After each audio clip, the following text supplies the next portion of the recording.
Agaknya memainkan opini, penggiringan opini mulai dilakukan persis seperti apa yang dibayangkan kaum New Mind, bahwa belum tentu pemilu 2024 Pilpres diadakan, mulai terasa gaungnya. Ada ketua DPD meminta perpanjangan 2 tahun jabatan presiden. Kemudian ada Peter Gonta juga mulai mendengungkan dengan mengatakan kalau dana KPU belum turun, ada baiknya untuk masyarakat yang membutuhkan demi mengatasi krisis pangan seperti yang dikatakan Lanyala ketua DPD. Lalu di Solo, pemuda yang bergabung dalam sebuah muktamar, ada yang adu jotos yang katanya mereka ini pengusaha. Baru kita semua tahu bahwa ternyata cara dapat uangnya adalah dengan unjuk kekuatan, dengan adu jotos. Makanya kebawa-bawa kebiasaan dagang tersebut yang berciri injek kaki, sikut-sikutan, membuat kita semua tersadar bahwa untuk cari uang di negara Wakanda memang tidak pakai jurus yang diajarkan para pendahulu, orang-orang bijak berbisnis dalam buku sejarah bisnis dunia, atau seperti yang dicontohkan para sahabat Nabi atau para pengusaha level dunia, yaitu dengan kolaborasi, dengan kesantunan. Namun cari uangnya adalah dengan menjelekkan kompetitor,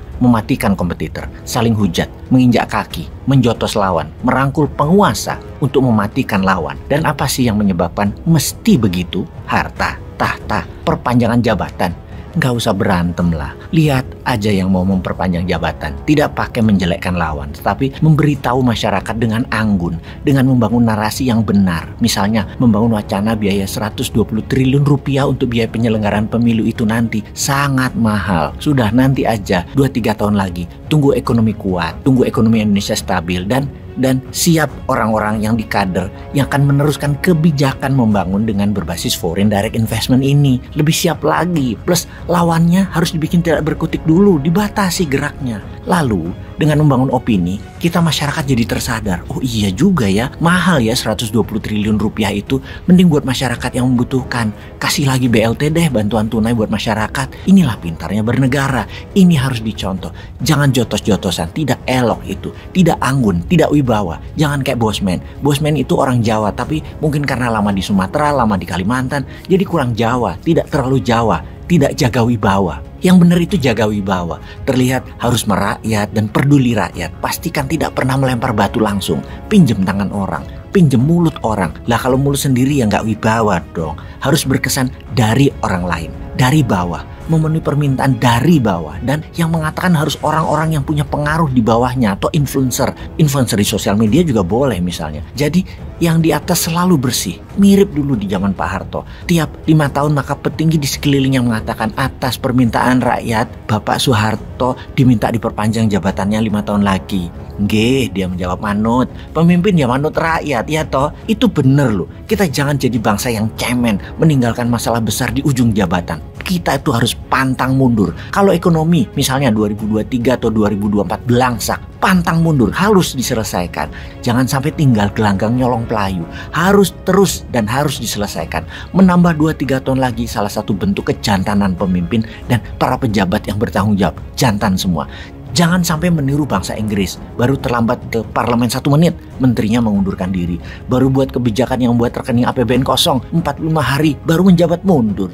Cemen. Juga bangsa Jepang. Baru anak buahnya korupsi, pejabat tertinggi mundur. Pejabat ditraktir, makan malam dengan pengusaha. Di Tokyo, dikecam masyarakat. Besoknya pejabatnya mundur. Apaan tuh? Bener deh, kirain negara-negara seperti Inggris, Jepang yang sudah modern itu lebih sempurna bernegaranya, lebih jago pejabatnya. Ternyata jauh. Pada nggak ada nyalinya, mundur dari tanggung jawab terseringnya. Ternyata cemen banget mental pejabatnya, hanya karena malu lalu mengundurkan diri. Cupu banget dah. Harus belajar dari negara Wakanda yang pantang mundur. Kalau ada hal yang memalukan, salahin dulu pihak lain. Atau kalau nggak, pakai ilmu cicak. Lakukan potong buntut. Potong buntut itu yang dipotong anak buah lu. Kan banyak anak buah lu. Cari yang mau lu buang dan bilang mereka yang salah. Dan mereka tanggung jawab. Potong tuh kepala dinas olahraganya Tokyo misalnya. Atau kapolseknya Tokyo. Kalau lu dituduh makan duit olimpiade, bisa dibuang semuanya, jangan langsung mundurin diri, mutasi aja langsung anak buah yang salah tadi. Kalau menjadi pejabat, pertama-tama buatlah aturan yang membebaskan kalian dari tanggung jawab. Itu wajib hukumnya, karena itu syarat untuk menjabat jabatan agar lama. Karena Anda harus selalu bersih, selalu berprestasi, dan kalau ada salah, karena Anda tidak pernah ada tanda tangan yang bertanggung jawab, makanya Anda tidak pernah salah, yang salah bawahan Anda. Yang kedua, orang yang tidak setuju dengan kalian, jangan kasih tempat bersuara di wilayah kerja kalian. Kalian harus pastikan semua orang berada di jajaran kalian adalah orang kalian. Tidak ada tempat strategis buat orang yang tidak sefaham, walaupun pintar dan terbukti berhasil metodenya. Harus tidak ada prestasinya dan berada di luaran pengambil keputusan, setidaknya secara mayoritas adalah semua pendukung kalian. Sekali lagi, kalian bisa bikin apapun, karena kalian kan pemegang otoritas tertinggi. Jadi jangan gara-gara malu doang langsung mengundurkan diri. Hal itu tidak boleh terjadi. Di Wakanda hal itu tidak ada. Pejabat tidak akan pernah salah. Jadi tidak pernah ada yang malu selama menjabat. Jangan gara-gara malu kalian mengundurkan diri, sehingga jabatan-jabatan lain yang kalian incer jadi tidak pernah tercapai, hilang masa depan kalian hanya gara-gara malu. Jangan sampai hal itu terjadi. Kalian harus ubah dan atur semua untuk kepentingan kalian. Ingat, kalian pemegang jabatan otoritas tertinggi. Semua bisa dikondisikan. Kalau ingat Inggris, hanya istana dan big bandnya doang yang keren.